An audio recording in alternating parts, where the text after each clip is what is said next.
Most people look at a tired teacher and think they just need more rest. Sleep in, take a full weekend off, book that holiday, and escape. Because apparently burnout is just a long nap with better marketing. If rest were the magic fix, teachers would come back from break glowing, recharged, ready to conquer the new term. But let's be honest, they don't. They come back just as heavy, just as drained, sometimes even more tired, but now with a tan. Here's the uncomfortable truth no one likes to say out loud. Rest alone doesn't fix teacher exhaustion. Because this isn't ordinary tiredness from sore feet or standing all day pretending chairs are optional. This is emotional overload. It's the invisible weight you carry every single day, the kind that doesn't show up on a step counter, a timesheet, or any staff wellness poster. You don't just teach maths, English, or life skills.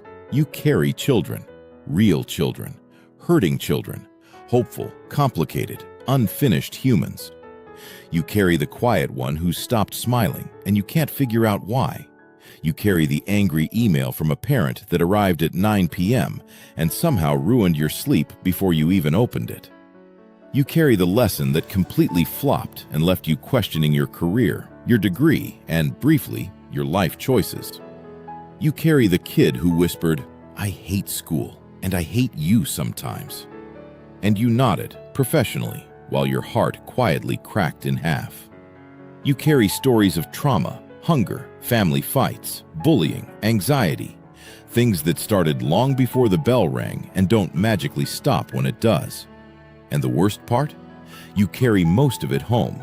It rides shotgun in the car. It sits at the dinner table. It waits politely until 2 a.m. to replay itself on a loop. Did I say the right thing? Is that child safe tonight? What if tomorrow is worse? Holidays don't fix burnout because your body might rest, but your heart and mind never clock out. You lie on the beach or binge Netflix, but your brain is still in the classroom, still holding space for 30-plus souls while choosing a show you won't remember anyway. Burnout isn't just tiredness, it's compassion fatigue. It's emotional labor with no off switch. It's giving pieces of yourself until there's almost nothing left, and then feeling guilty for wanting to keep some. And then comes the guilt, because burnout alone apparently isn't enough.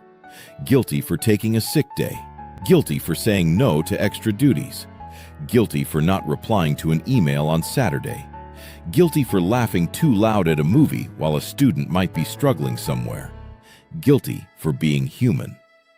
So you rest, but it's anxious rest, recovery with a side of shame. That's not rest. That's just pausing the exhaustion while it waits patiently for you to return.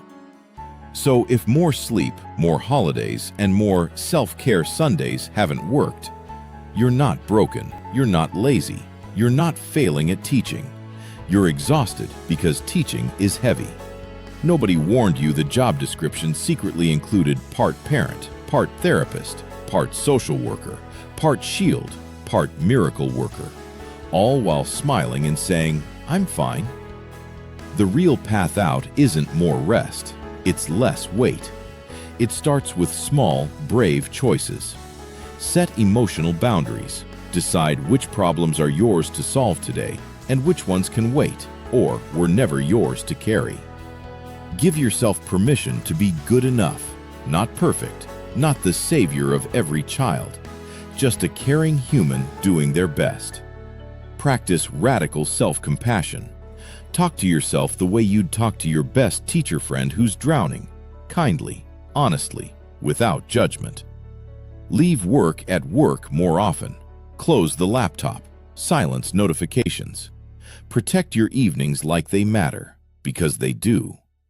Reclaim tiny pockets of joy. A walk without planning lessons, a hobby that has nothing to do with school, time with people who see you as more than teacher. And reach out. Talk to colleagues who get it. Join spaces like this one where you don't have to pretend you're unbreakable. You're allowed to protect your own heart so you can keep showing up for theirs. If this video put words to something you've been carrying alone, you're not the only one. Thousands of teachers feel this way right now. And you're not weak for feeling it. You're human. This is Teacher Momentum, a space built for real teachers, where we stop pretending we're unbreakable and start lifting each other up instead. If you're feeling that weight today, drop a comment below. One word, one sentence, whatever feels true. You're seen, you're valued, and you're not carrying this alone anymore. Subscribe if you want more videos that speak honestly about teaching. Together, we keep going, but we do it smarter, lighter, and with a little more grace for ourselves. You've got this, teacher, and we've got you.